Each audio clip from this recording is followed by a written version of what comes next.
So to be honest with you, this is one of my least favorite things to do working on a car, and that's brakes.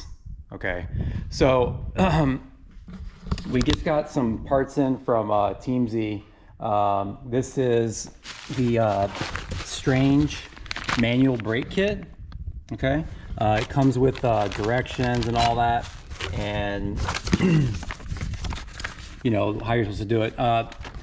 I just kind of wanted to go through because I know that there's a lot of people out there that have like tons of questions about, you know, installing manual brakes.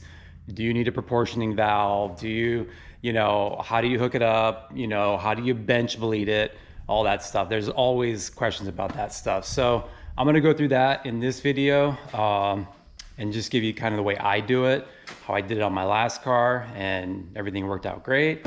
And, go from there. But before we do that, let me just go through a few updates on what I've been working on, because it's been about 2 weeks since I made a video because I've been busy on the car. So I've been working on, in the back, a mount for the fuel cell. So we have that made. Okay, this is the fuel cell will sit here and bolt right to this, and the fittings will come out up underneath here. Okay, we also got the parachute mounted. All right, that's all up under here. I hope y'all can see that. There, it's bolted there. I got plates bolted to, or welded to the frame rails there to support the structure that I have made for the fuel cell. So we got that. I don't know if I showed you in the last video. We got the cutoff switch. I got the battery tray mounted here. And what else do I have? Oh yeah, yesterday I was working on the dash. The dash is coming out really nice. We pretty much stripped it, okay? I'm only gonna have this top half of the dash. I've cut out basically everything underneath. I don't want any of it. This dash had a ton of cracks in it and a bunch of tabs broken off and everything like that.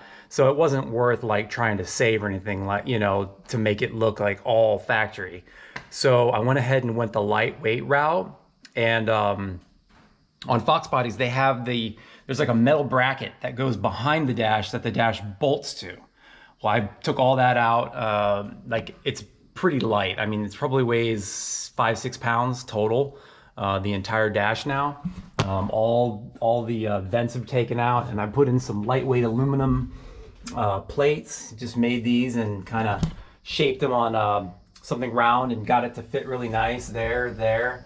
We painted the dash black. I put covers here where the switches go, here where the switches go, and yeah, it's just pretty much gonna look like that. So I like the fact that there's a ton of room up underneath here too for, being able to get to my electronics, because I'm gonna have it all mounted back in here somewhere. The ECU and the relays and all that's going to be back in this area. So it's going to be nice to be able to get to it without having to pull your dash or, deal with that. So as you can see, I kind of just cut the dash in this area here, straight across, cut the entire glove box out, and just kind of trimmed it nice and neat. And then I made some little brackets here, welded up some brackets to bolt the sides in. So there's only, holding the whole dash in, there's only 1, 2, 3 bolts there, and 1 bolt there, and 1 bolt there, right there. And that's it. That's all that's holding the dash in. So be really quick to get out. It's super lightweight. I trimmed the speaker grills. It didn't do too great of a job trying to match it up to the roll bar, but it doesn't look bad. I mean, whatever, it is what it is. It's race car stuff. So yeah. So, and I also started doing a little wiring too. I mean, not a lot. The wiring, we got the taillights wired, okay? And I started a harness going over here, okay? And we have some loom here that's gonna run the main harness, and a couple signal wires for the relays that go in the back for the fuel pumps. So we're gonna mount the relays in the rear. So I'll tap off of the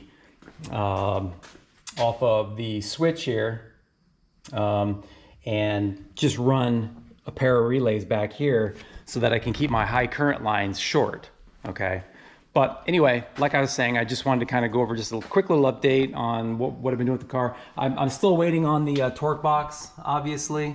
I don't know what, I got a few things in from Team Z, but the torque box, I guess they're still working on. So no big deal because I have so much other stuff to do, so it really doesn't matter. We did get all the control arms in. These are the double adjustable control arms. The front and the uppers and the lowers, got all that in there. So I'm not even going to take that out until we get the torque box, and then we'll do like a whole video on that, on installing all that stuff. So well, let me get to work on getting this all set up, and I'll kind of go through the directions with you guys and start to install it and bench bleed it and show you what you got to do with all that and how to. I'm not going to really show how to make brake lines. I'm not the best at it. I use a pretty inexpensive flaring jig here.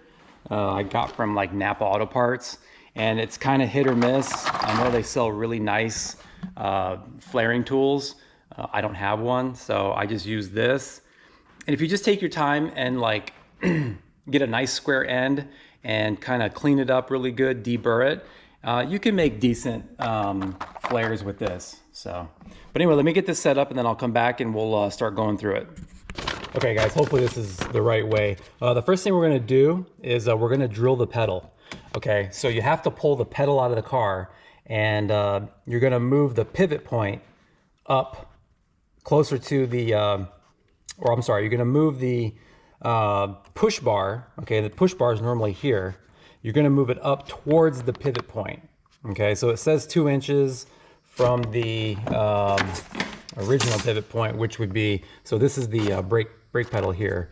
So what we're gonna do is basically you just come off of the center here, 2 inches down, and we'll drill a hole there. So the hole looks like it's gonna be 3/8 inch, okay? And yeah, we'll go from there. I'm not gonna show you guys like how to pull your whole brake assembly out and all that. It's pretty self-explanatory. You just need to get this out, okay? That's important. So you're gonna wanna drill a hole right in this area here, but we'll measure it, and I'm just gonna use I have a mill, so it's a little bit easier for me than maybe what you guys would be using. I don't know. You could use like a step drill bit and just take your time, but this here, it's real nice. I can just clamp this in here and drill it with that, and be good to go. So let me do that, and we'll be back and move on to the next step.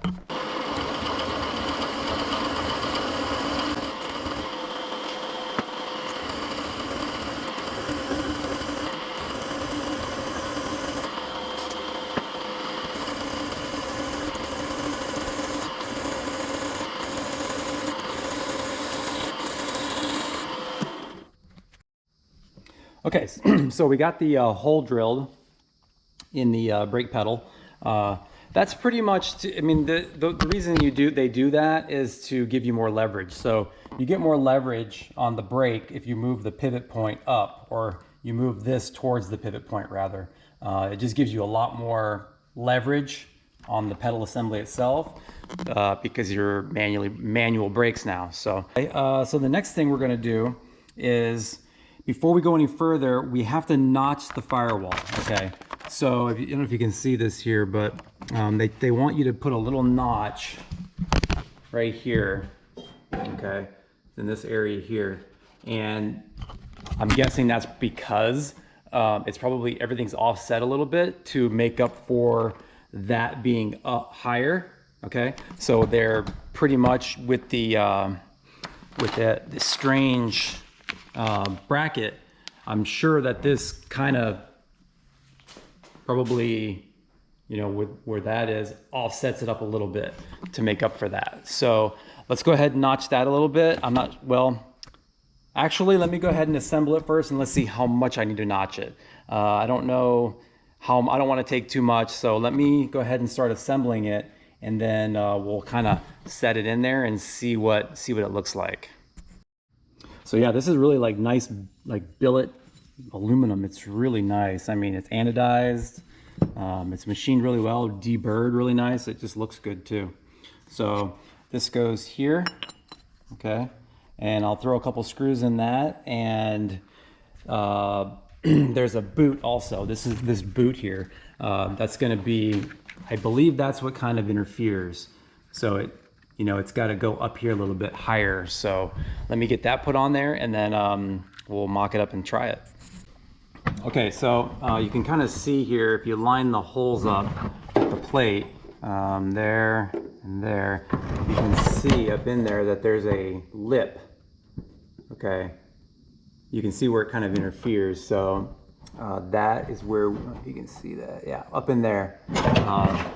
So what I'll do is I'll just kind of like mark that and just go ahead and grind it away. I'll just use like a deburr on a Dremel, or, you know, on one of my air tools or something like that, just to kind of clean it up. It's not much. It's like 1/8 of an inch little circle. So let me get that cleaned up, and then we'll come back and start kind of assembling it. Okay, so we got a little notch in there. It was not the prettiest looking thing, but it's gonna be covered up by this. So as you can see now, the holes line up and it clears the boot there. So yeah, that should be good there. So the next thing we're gonna do is, since we have this all ready to go, we got that cleaned up. I'm gonna go ahead and put the brake pedal back in, okay, and get the rod installed. So the rod, it has this Heim joint on it, okay, and you're gonna do a little lock washer on it too. So that's basically, you can adjust, you know, where your pedal is, so you can raise or lower your pedal, however feels comfortable for you. So once I get that, then this shaft basically goes in here, the boot goes over that, and yeah, that's it. But before I do all that, you know, I'll get the pedal installed, and then what we're gonna do is I'm gonna show you how to bench bleed this. Okay, so we're basically just gonna take some lines. I have some little lines here I got for $5, and we're gonna put them in here and kind of bend them around, put them in the reservoirs themselves, and you cycle it until you get all the air bubbles out. It's pretty simple, but I'll throw it in the vise here, and then we'll kind of go through it and see if we can get that to work. Okay guys, so we have it set up on the bench to bleed, okay? So this is what you do. You basically just run your line out of your ports up into the reservoir, okay? And then you add fluid, which I've already done, and you can see it's already starting to bubble. There. So it's already starting to bleed itself, kind of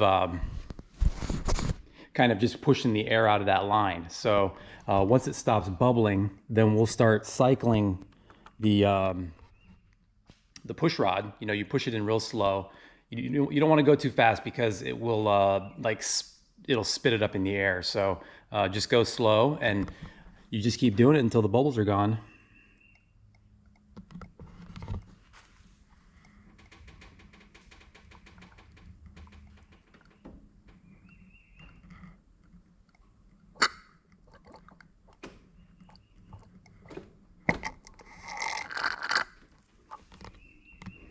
And then, yeah, you just want to keep adding more until you can, if the level drops, you want to add more to get this fitting below the surface.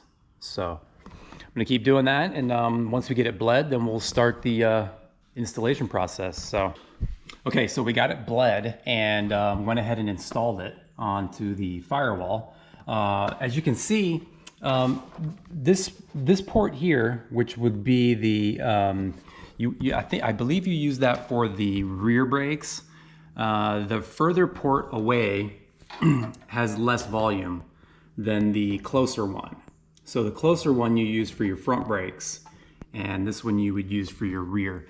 But anyway, that wasn't the point. The point is that this is really close to your shock tower here. So you may drill a hole here, you know, if you want to kind of make it look clean, and go right through the shock tower. And then on this side, you could mount your, we could mount our line lock here and then tee off of that and then run to the other side and then to here, okay? We could do that. You don't have to drill a hole. I mean, as you can see, there's enough room to bend it. I have this fitting on here. I'm leaving these on for now, basically until I'm ready to install the rest of the brake lines, because I don't want it to leak. And if I keep these lines above the level of the brake fluid, if you keep it above it, then you won't get any air into the system. So yeah, I'm gonna use this little T here, okay? It's 3/16 on all the way around to basically run the front brakes, okay? So what we'll do is the back line here will come out, we'll go to a T somewhere in here, okay? And then, no, my apologies. That line will come out and go to the line lock, okay? And then from the line lock, it'll go into a T, because you want to lock both front brakes.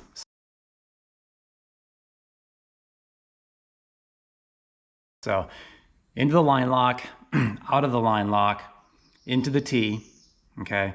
The T will go to the two front brakes, okay? You'll have to run your lines however you're gonna run them. And then this front one here will go to the rear brakes.